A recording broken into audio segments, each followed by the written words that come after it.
Una-una sa lahat, nais kong pagpili ng magandang tanghali ng ating mga kababayan sa Leyte ng Cavite del Sur, and of course sa ating mga constituent sa bayan po ng South Leyte ng magandang tanghali.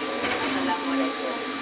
With regards sa katanungan ko ninyo kanina, definitely this is the first time na nandito tayo mismo sa barangay ng Kuya, na aking kanina, at kasama po natin dito ang ating kapitan, at the same time ang ating vice mayor, vice mayor sa bayan ng South Leyte, at ang kanyang mga ating mayor, Mayor Helen, at yun po, at ang po na kanilang mga kasamahan. So, una-una tayo po ay nagbigay ng AKAP. Ang AKAP dito ay nanggaling po sa 4-piece na pinangungunahan ni Congressman J.C. Abalos.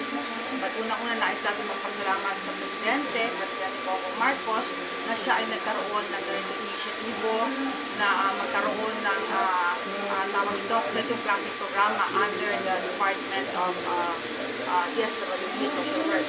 No?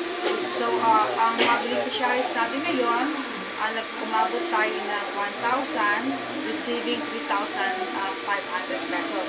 Now, with regards naman sa katanungan mo kanina kung kailan ulit magkakaroon ng AKAP or AIX, is depend dahil the fund came from the national.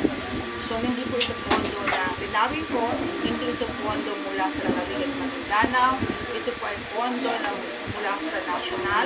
Maaari po ay naman, katulad sa maaari po pwedeng panggalingan ito sa mga congressman, maaaring magaling ito, sa mga senators, maaaring magaling ito, at of course, no,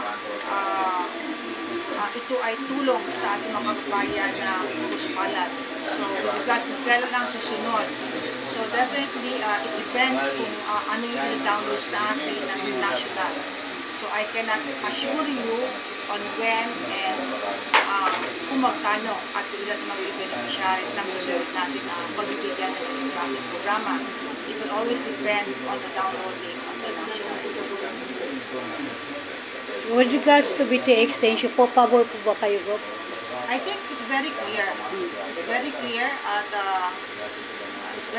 that my position is I'm not in favor of having extension. Hindi ako pabor na magkaroon ng another extension sa rehiyon ng farm. No? Tulad ng panawagan ng ating Chief Minister, Kati Murad, siya po ay nananawagan na ituloy ang election na ito. Election na ito ay upang magkaroon ng mandato ng mula sa taong bayan, at the same time magkaroon ng responsibilidad na may mandato mula sa taong bayan para na rin sa ganun, no? Hindi sila magiging member ng transition, but definitely a regular parliament member of the Bangsamoro. Okay. So, maraming salamat, Go. Pwede po picture tayo for souvenir. Yes.